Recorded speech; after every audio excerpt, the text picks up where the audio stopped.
กองประชุมดังกล่าวได้จัดขึ้นในวันที่ 19 มีนาคม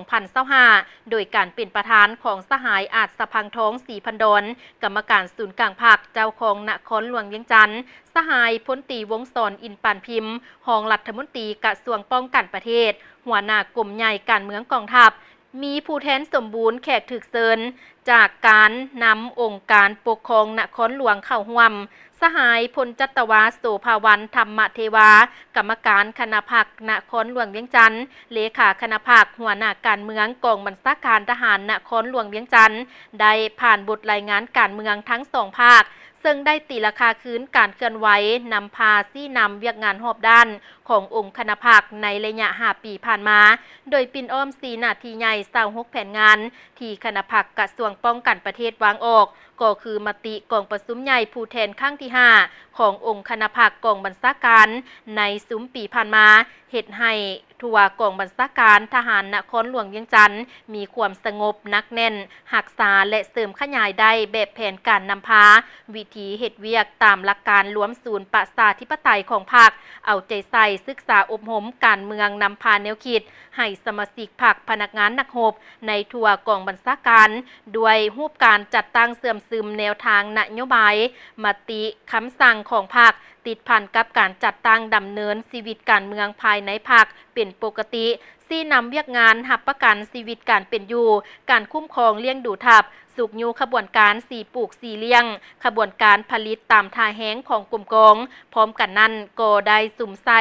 ก่อสร้างหน่วยผักปลอดใสเข้มแข็งนักแน่นโดยติดพันกับการก่อสร้างกอง3 ปอดกองวัฒนธรรมนักรบวัฒนธรรมดำเนินการตีราคาแบ่งประเภทคุณภาพหน่วยผักสมาชิกผักและขยายผักให้ถูกต้องตามระเบียบหลักการของผักปัจจุบันทัวองค์คณะพรรคกองบัญชาการทหารนครหลวงเวียงจันทน์มี11คณะพรรค5 ฐาน54หน่วยพรรคหับห้องเป็นหน่วยพรรคปลอดใสเข้มแข็งนักแน่น50หน่วยพรรค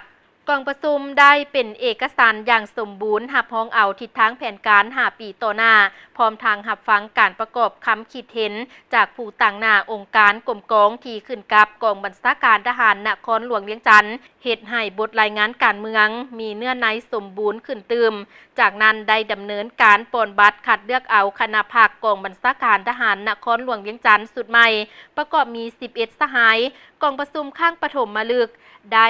เป็นเอกสารกันอย่างสมบูรณ์เลือกตั้งเอาคณะประจำพรรคเลขารองเลขาประธานรองประธานกวดกาพรรคดังนี้เลือกเอาคณะประจำพรรคจำนวน3สหายคือสหายพลจัตวาโสภาวันธรรมเทวาสหายพันเอกบุญฤทธิ์ศรีสุพลสหายพันเอกเพชรบัณฑิตแปลงนาที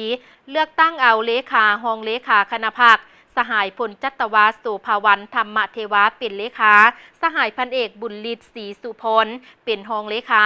เลือกตั้งเอาประธานรองประธานคณะกวดกาพรรคสหายพันเอกเพชรบัณฑิตแปลงนาทีเป็นประธานกวดกาพรรคสหายพันโทสุริเดชดวงมณีสหายพันโทคำวงไสยเพชรเป็นรองประธานกวดกาพรรคโอกาสนี้สหายอาจสะพังทองศรีพันดลได้โอลมและเน้นนักให้คณะพรรคคณะบัญชาแต่ละขั้นเอาใจใส่ศึกษาอบรมการเมืองนำพาแนวคิดให้พนักงานนักรบมีน้ำใจหักชาติมีความจงหักภักดีต่อพรรคต่อประชาชนเอาใจใส่คนขั้วหำเฮียนทฤษฎีการเมืองทฤษฎีมาร์กเลนินแนวคิดไก่โซนพรหมวิหารมูลเสื้อและประวัติศาสตร์ของพรรคของชาติแนวทางนโยบายของภาครัฐในแต่ละระยะสืบต่อหันลงก่อสร้างรากฐานการเมืองติดพันกับการพัฒนาชนบทรอบด้านตาม4เนื้อใน4คาดหมายและมติ3สร้างที่กรมการเมืองศูนย์กลางภาควางออกตั้งหน้าปรับปรุงก่อสร้างกำลังให้เข้มแข็งรอบด้านโดยถือเอาคุณภาพเป็นต้นตอ